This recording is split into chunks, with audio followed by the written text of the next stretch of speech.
Hello बच्चों। तो आज की वीडियो में हम लोग कक्षा 12 केमिस्ट्री जो रसायन विज्ञान का आपका केमिस्ट्री का पेपर जो होने वाला है 7/2/24 7 तारीख को जो पेपर होने वाला है उसमें कार्बनिक केमिस्ट्री और केमिस्ट्री के पूरे सिलेबस से जो पेपर में आने वाले कुछ इम्पोर्टेंट टॉपिक और क्वेश्चनों के बारे में बातचीत करेंगे। और ये बहुत महत्वपूर्ण वीडियो होने वाला है, तो इस वीडियो को आप जरूर देखें और कुछ इम्पोर्टेंट टिप्स भी आपको दी जाएंगी जिससे आपका पेपर हल करने में मदद मिलेगी। तो चलते हैं हम लोग कुछ इम्पोर्टेंट टॉपिकों के बीच में। तो पहला टॉपिक आपका, जैसे कि अगर कार्बनिक रसायन की बात की जाए, ऑर्गेनिक केमिस्ट्री की बात की जाए, तो कार्बनिक केमिस्ट्री में जो पहला चैप्टर है आपका हेलो हेलो एल्केन। तो हेलो एल्केन एवं हेलो एरीन, हेलो एरीन, तो इसमें आप लोगों को क्या क्या पढ़ना है और क्या क्या नहीं पढ़ना है, दोनों बातें आपकी होंगी। तो ध्यान रखिए, आपके पास समय अभी पर्याप्त है, लेकिन इसको थोड़ा सा स्पीड से आपको पढ़ना पड़ेगा और मैं आपको स्पीड से बताता भी हूँ। तो देखिए, आप लोगों को जो हेलो एल्केन में पढ़ना है तो पॉइंट नंबर वही है आपका, टॉपिक नंबर 1 जो आपको आर एक्स मतलब sorry C single bond X, C single bond X बंध की प्रकृति आपको पढ़ना है। ठीक है, मतलब कि जो एल्किल हाइलाइड में सी सिंगल बॉन्ड एक्स बंध होता है उसकी प्रकृति के बारे में आपको पढ़ना है कि वो किस प्रकृति का होता है। और दूसरा जो इसमें टॉपिक पढ़ना है वो आपको पढ़ना है क्लोरोफॉर्म। क्या पढ़ना है? क्लोरोफॉर्म। ठीक है, क्लोरोफॉर्म CH3। और क्लोरोफॉर्म में आपको क्या क्या पढ़ना है? देखिए, क्लोरोफॉर्म में आपका इसके भौतिक गुण और खास तौर से बनाने की विधि, प्रयोगशाला विधि भी, उसमें सचित्र वर्णन भी आएगा। एथिल अल्कोहल और एसीटोन से रासायनिक समीकरण भी तो ऐसा भी क्वेश्चन कह सकता है कि अगर चित्र बनाने को ना है तो डायरेक्ट दो विधियों का रासायनिक समीकरण लिखिए, तो आप एसीटोन और क्लोरोफॉर्म दो एथिल अल्कोहल दोनों से लिख सकते हैं। और इसके रासायनिक गुण बहुत इंपॉर्टेंट है,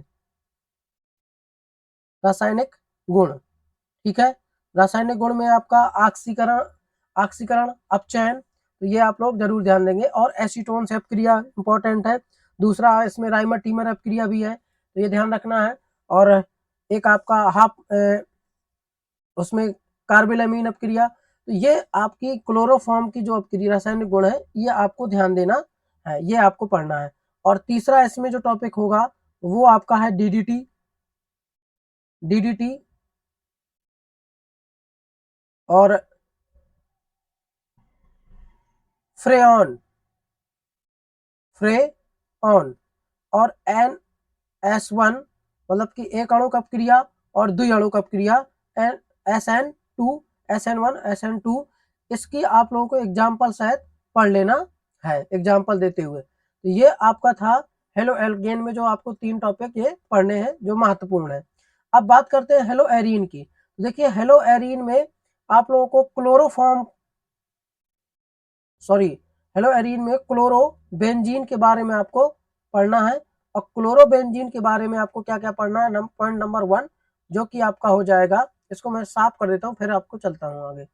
तो क्लोरोफॉर्म, तो वो क्लोरोबेंजीन, हेलो एरीन में आपको क्या करना है? क्लोरोबेंजीन। क्लोरोबेंजीन तो वैसे अगर देखा जाए तो आपको पूरा पढ़ना है। पूरा पढ़ने का मतलब ये कि आपको उसके भौतिक गुण, भौतिक गुण, रासायनिक गुण,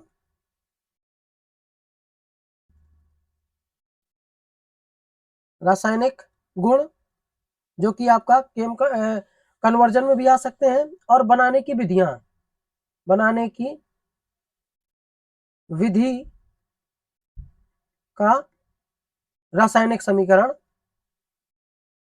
रासायनिक समीकरण। ठीक है, ये ध्यान रखना है। तो ये आपको टॉपिक क्लोरोबेंजीन से पढ़ना है।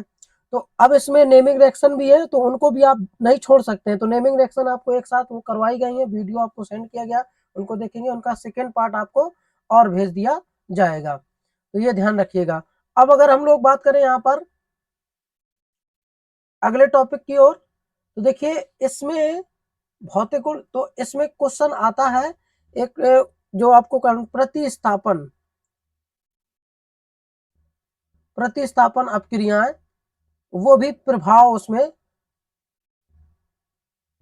अपक्रिया जो आपके प्रभावित करने वाले आर्थो और समदैशिक प्रभाव, जो कि आपका एक क्वेश्चन आता है क्लोरोबेंजीन मतलब क्लोरीन का, और एक आपका NO2, इनसे रिलेटेड क्वेश्चन आते हैं जो एनसीईआरटी में क्वेश्चन दिए हुए हैं, इनकी अपक्रियाएं। ठीक है, जैसे अगर देखा जाए, देखिए ये एक मतलब प्रबल अगर देखा जाए, इसकी विद्युत ऋणात्मकता अधिक होती है क्लोरीन की, फिर भी ये क्या करती है, आर्थो और पैरा समदैशिक प्रभाव प्रदर्शित करती है। क्यों, ये आपको ध्यान रखना है, और आप लोगों को यहाँ पर ध्यान देने वाली बात हो जाएगी। NO2 की अपक्रिया और Cl2 की अपक्रिया, जो कि क्वेश्चन उसमें दिए हुए हैं।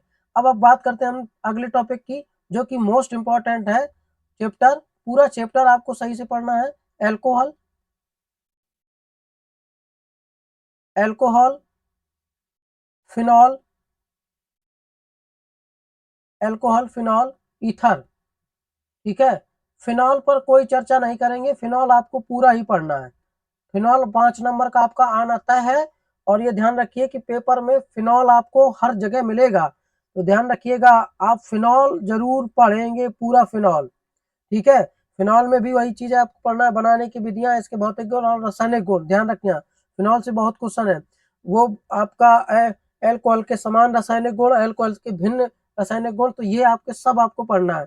बात कर लेंगे यहाँ पर एल्कोहल की, तो एल्कोहल में आपको CH3OH methyl alcohol, CH C2H5 ethyl alcohol बनाने की विधि। ठीक है, प्रयोगशाला विधि भी आ सकता है, सचित्र वर्णन, और यहाँ से शॉर्ट नोट्स आ सकता है। शॉर्ट नोट्स आपके याद रखना है, जैसे कि परिशोधित स्प्रिट पावर एल्कोहल, ये सारी चीजें आपको याद रखनी पड़ेंगी इसमें। तो इसका आगे जो टॉपिक होंगे, उसके रासायनिक गुण, विधि, भौतिक गुण बहुत इंपॉर्टेंट है इसके, भौतिक गुण और रासायनिक गुण, और रासायनिक गुण। ठीक है, ये ध्यान रखना है।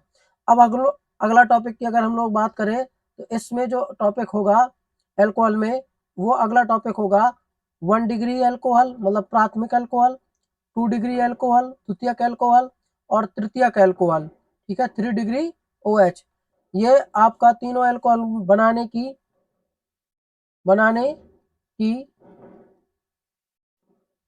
विधि का रासायनिक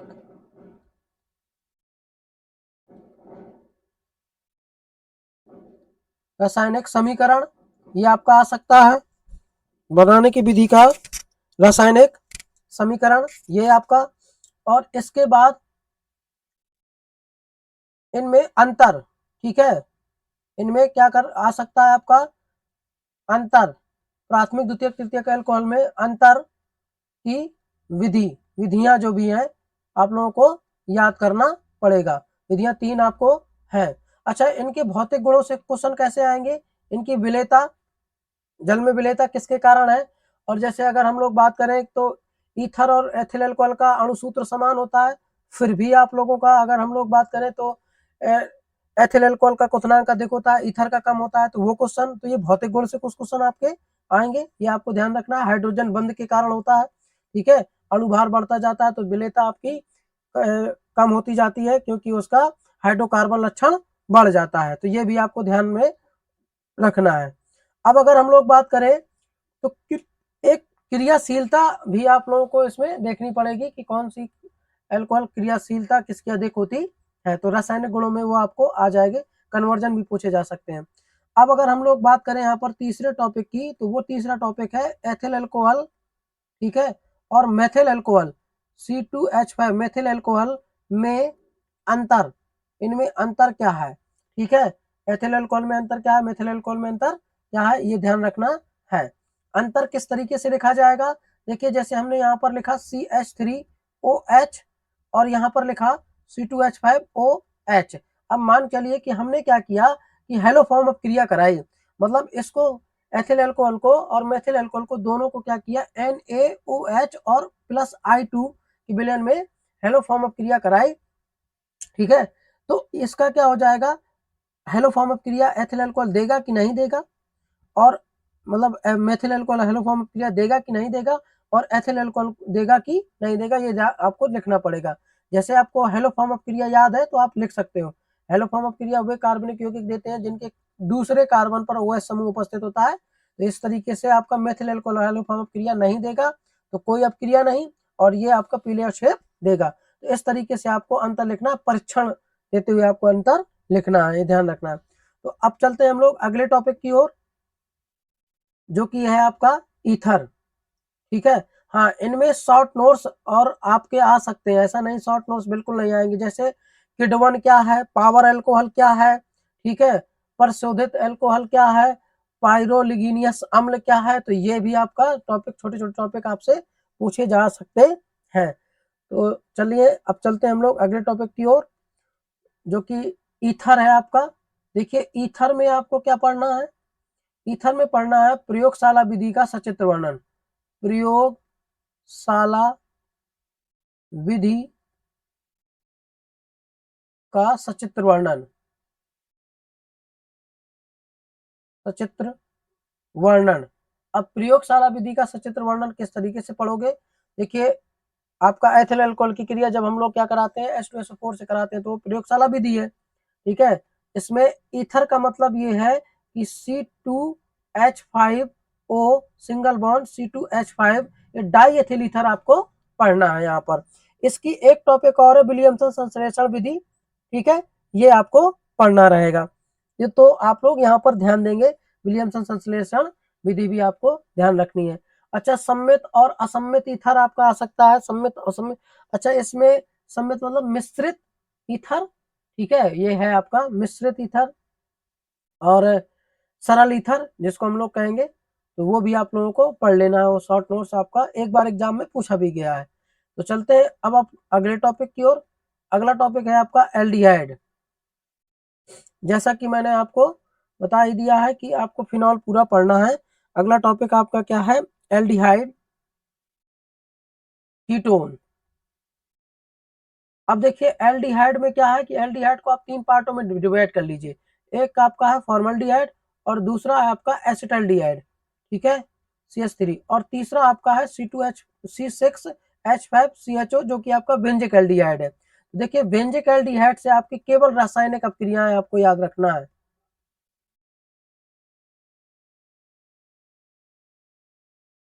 अपक्रिया जो कि आपके पिछले आ चुकी हैं सालों में, या आप एनसीईआरटी किताब से, एनसीईआरटी किताब में जो इसकी अपक्रिया दिए हैं व्यंजक एल्डिहाइड की, वो रासायनिक गुण या रासायनिक अपक्रिया एक ही बात है, वो ये आपको ध्यान रखना है। कन्वर्जन में आपसे पूछा जा सकता है, बनाने की विधियां भी इसकी ध्यान रखना है। ठीक है, व्यंजक एल्डिहाइड ये इंपॉर्टेंट टॉपिक है, ध्यान रखिएगा, जैसे फिनॉल वैसे ये भी। अब आपको इन दोनों टॉपिक की अगर बात करें तो यहाँ पर आपका एक 3 नंबर या 4 नंबर का क्वेश्चन पूछा जाएगा, जिसमें आप लोगों के इन दोनों की प्रयोगशाला में बनाने की विधि का, प्रयोगशाला में बनाने की विधि का सचित्र वर्णन, सचित्र वर्णन, ठीक है, ये आपका पूछा जा सकता है। और इसके रासायनिक गुण आपको पढ़ लेना है, आपको क्या करना है, इनके रासायनिक गुण, जैसे हाइड्रोजीन सिक्रिया फेनिल हाइड्रोजीन, तो ये आपका रासायनिक, रासायनिक गुण, ठीक, ये आपको पढ़ना है। और अगला जो टॉपिक रहेगा फॉर्मल्डिहाइड और एसिटल्डिहाइड में अंतर, ठीक है, CH3CHO, इसमें अंतर, ठीक, ये आपका पूछा जा सकता है।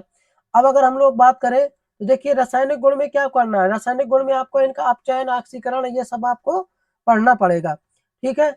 अब अगर तीसरे टॉपिक की इसमें बात करें हम लोग, ये आपका कीटोन आपका आता है, कीटोन, कीटोन में आपको केवल उसके रासायनिक गुण, केवल और केवल आपको रासायनिक गुण ही पढ़ना है, रासायनिक गुण, ठीक है। रासायनिक गुण वो भी आपके इसमें कीटोन में आप लोगों को पढ़ना क्या है। अगला टॉपिक है आपका कीटोन, और कीटोन में आपको क्या पढ़ना है, रासायनिक गुण, ठीक है। रासायनिक गुण इसके बहुत अच्छे से पढ़ना है क्योंकि बहुत इंपॉर्टेंट है, ये ध्यान रखना है, ठीक है। रासायनिक गुण ही केवल आपके कीटोन के पढ़ना है। अब हम लोग बात करते हैं एसिड की, ठीक है। एसिड COOH, तो देखिए एसिड आपका, ये भी आपका 3 टाइप का आप डिवाइड कर लीजिए। एक आपका फॉर्मिक एसिड है, और दूसरा आपका एसिटिक एसिड है, और तीसरा आपका बेंजिक एसिड है, C6H5COOH। तो अगर एसिड की हम लोग बात करें यहाँ पर, तो एसिड इसमें आपको प्रयोगशाला विधि का सचित्र वर्णन आ सकता है, ठीक है। प्रयोगशाला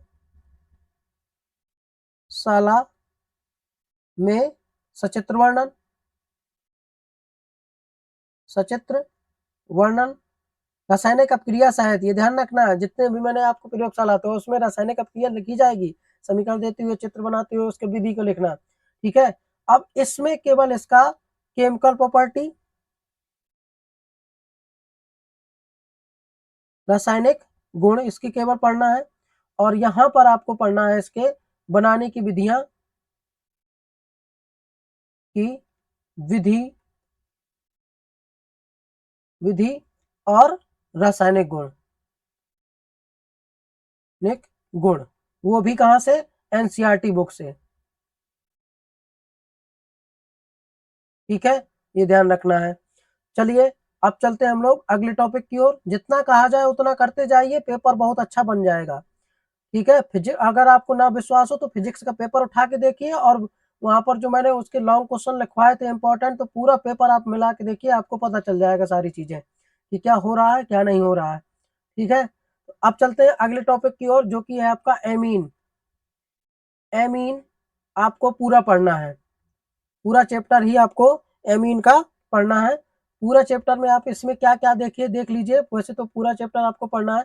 C2H5NH2, इसका प्रयोगशाला विधि का सचित्र वर्णन, ठीक है।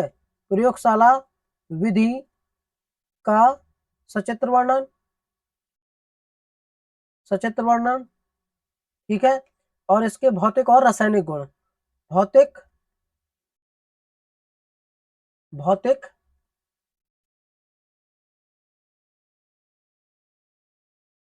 भौतिक और रासायनिक गुण,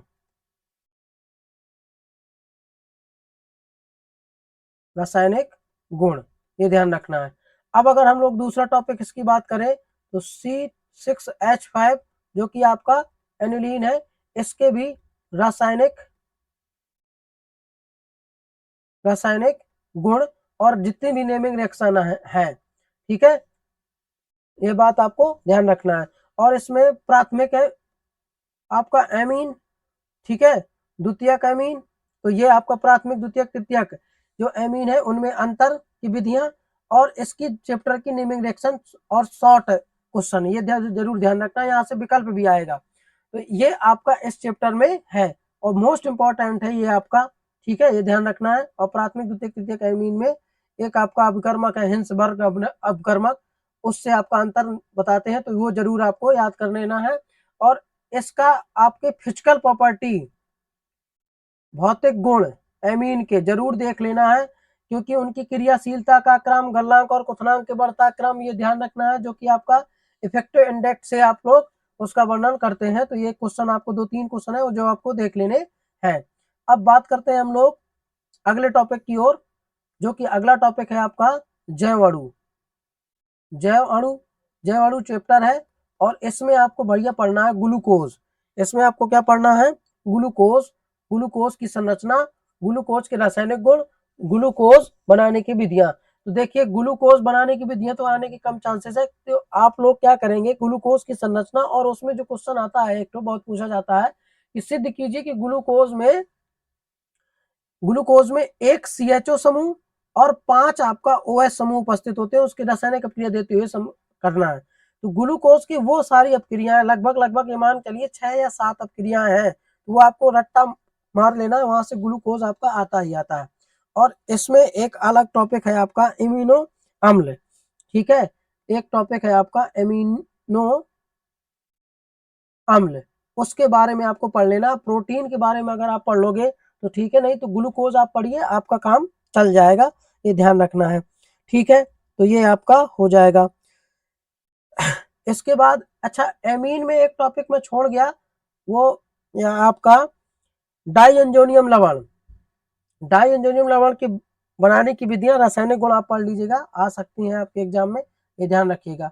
अब हम लोग बात करें अगर पेपर में, तो अब मोस्ट इंपॉर्टेंट जो है वो है टॉपिक आपका नेमिंग रिएक्शन, आपको पढ़नी ही पढ़नी है नेमिंग रिएक्शन, ठीक है। जो आपकी नेमिंग अपक्रियाएं हैं, जो आपकी जितनी भी नेमिंग अपक्रियाएं हैं, तो उन सभी नेमिंग अपक्रियाओं को आपको जरूर पढ़ना है। तो नेमिंग रिएक्शन आप पढ़ेंगे पूरी, आपकी 33 नेमिंग रिएक्शन है, 33 या 36 है, तो पूरी आपकी नेमिंग रिएक्शन आपको याद होनी चाहिए, शॉर्ट नोट्स, ठीक है, टिप्पणियां। और अगर आपको क्वेश्चन में देखिए, जिस क्वेश्चन में कन्वर्जन और नेमिंग रिएक्शन दिए हो, तो आप कन्वर्जन को छोड़ के नेमिंग रिएक्शन ही लिखिए, लेकिन ध्यान रखिए कि उनकी अपक्रिया भी लिखिए, केवल हिंदी बद ना लिख लीजिए, अपक्रिया का समीकरण भी लिखिए, ये आपको ध्यान देना है। तो अब चलते हैं, अब देखिए जो फर्स्ट पेपर है केमिस्ट्री का, वहां पर आपको सारे चैप्टर पूरे पढ़ने हैं, खास तौर से स्टार्टिंग के तीनों चैप्टर जिनमें न्यूमेरिकल और थ्योरी दोनों पर फोकस करना पड़ेगा। तो जिनका आपका ऑर्गेनिक केमिस्ट्री थोड़ा वीक है, तो उन चैप्टरों पर थोड़ा ज्यादा ध्यान देंगे। और उप से संयोजी यौगिक वाले चैप्टर से आपका बहुत कुछ आने वाला है, तो वो पूरा चैप्टर आपको पढ़ना पड़ेगा। तो वहां इसलिए मैंने कोई डिस्टरबेंस आपको किया नहीं है, वहां आप पूरा पढ़िए, ठीक है, कुछ भी वहां से आ सकता है। अब न्यूमेरिकल जरूर आप लगा के जाइए, रासायनिक बलगत की, विलयन और आपका वैद्युत रसायन के, वहां से आपका न्यूमेरिकल आना तय है। क्यों? क्योंकि इस साल क्या हुआ है, उन चैप्टरों की मार्किंग बढ़ा दी गई है, इसीलिए वहां से न्यूमेरिकल वो देंगे ही देंगे, और एक क्वेश्चन कोई थ्योरी का भी दे सकते हैं। तो ध्यान रखिए, न्यूमेरिकल आप एनसीईआरटी ज्यादा टच करेंगे, ये आपको छोटे से हिंट है। तो आपको समय अभी पर्याप्त है, आप इसको मैनेज करके आराम से पढ़ सकते हैं। एक एक टॉपिक आपको मैंने टॉपिक हिंट दे ही दी है, इन टॉपिकों को बार बार पढ़िए, स्ट्रांग बनाइए। तो चलिए, आज का वीडियो यहीं पर समाप्त करते हैं। आई होप कि आपको वीडियो पसंद आया होगा, तो लाइक शेयर और सब्सक्राइब कर दीजिएगा। कमेंट बॉक्स में आप बता दीजिएगा कि वीडियो आपको कैसा लगा। बहुत बहुत धन्यवाद।